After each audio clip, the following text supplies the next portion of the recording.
Good evening. It's Facebook Love number 160. I realize I've been reading a lot of female poets, and I thought about some of the men whose writing really speaks to me. I did do some Robert Frost recently, but yeah, he's so long ago. Anyway, I thought of two today whose writing I really like. The first is Wendell, and the second is Richard Blanco. So I'll start with the Wendell. This one is rather short, but I love the message. It's called The Hidden Singer. The gods are less for their love of praise. Above and below them all is a spirit that needs nothing but its own wholeness, its health and ours. It has made all things by dividing itself. It will be whole again. To its joy we come together, the seer and the seen, the eater and the eaten, the lover and the loved. In our joining, it knows itself. It is with us then, not as the gods whose names crest in unearthly fire, but as a little bird hidden in the leaves who sings quietly and waits and sings.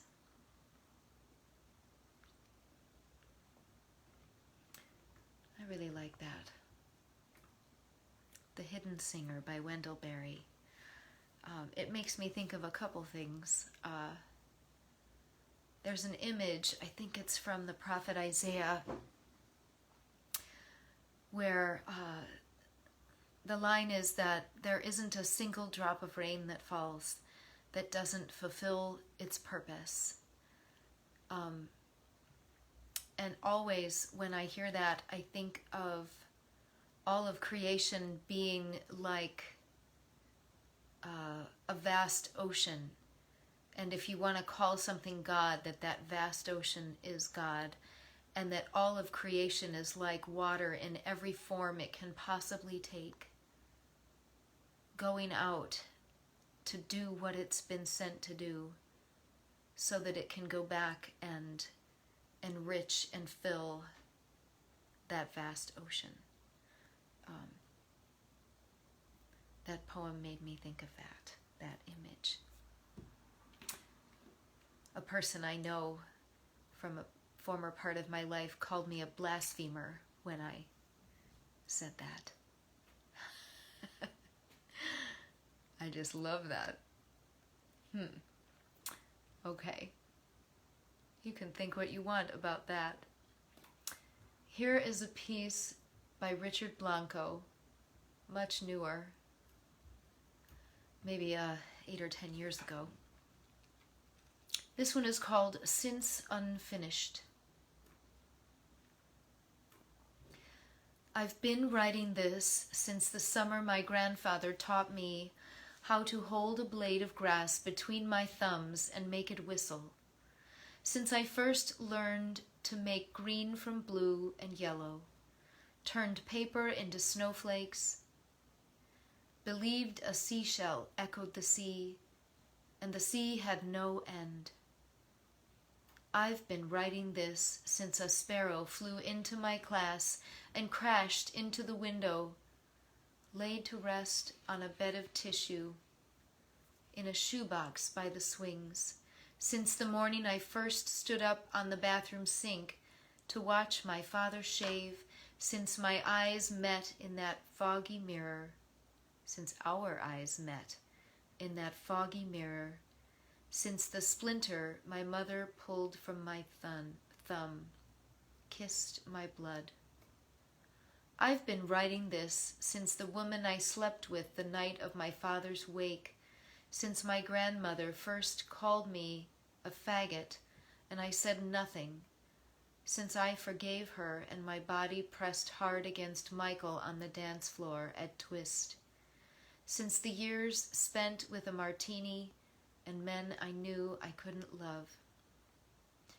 I've been writing this since the night I pulled off the road at Big Sur and my eyes caught the insanity of the stars, since the months by the kitchen window watching the snow come down like fallout from a despair I had no word for, since I stopped searching for a name and found myself tick-tock in a hammock asking nothing of the sky. I've been writing this since spring, studying the tiny leaves on the oaks dithering like moths, contrast to the eon-old field stones unveiled of snow, but forever works in progress, since tonight, with the battled moon behind the branches spying on the world, same as it ever was, perfectly unfinished, my glasses and pen at rest again on the night table. I've been writing this since my eyes started seeing less, my knees aching more since I began picking up twigs, feathers, and pretty rocks for no reason, collecting on the porch where I sit to read and watch the sunset like my grandfather did every day, remembering him and how to make a blade of grass whistle.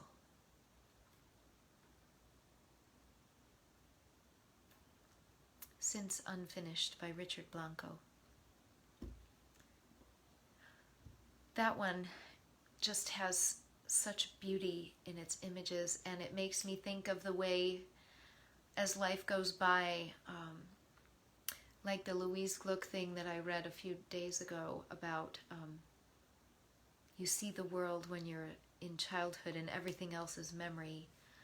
The idea of all the ways that you see and experience the world as you live on this this kind of timeline, this human way of looking at things. And the older you get, the more you realize that it's not a timeline, it's sort of a sphere, and that everything is happening at once.